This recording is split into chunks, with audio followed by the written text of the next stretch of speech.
Yeah, here we are, window number 2.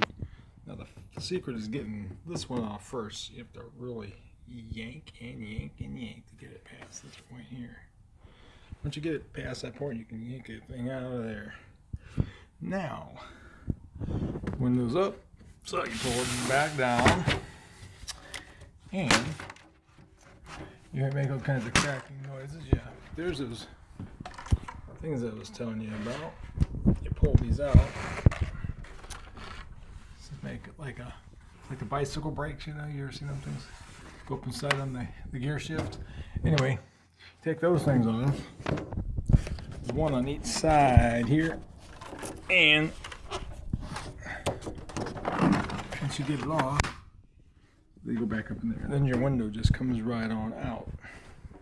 So, again, we have a beautiful day out here, even through the screen. Let's take this screen out. I think I dropped one 2 stories down. So anyway, it's a beautiful day here in Findlay, Ohio. And the rest of the window will look like those. This is Dave. I'm in Findlay. If you need help, call me, text me, send me a message on Facebook. Okay, have a good day.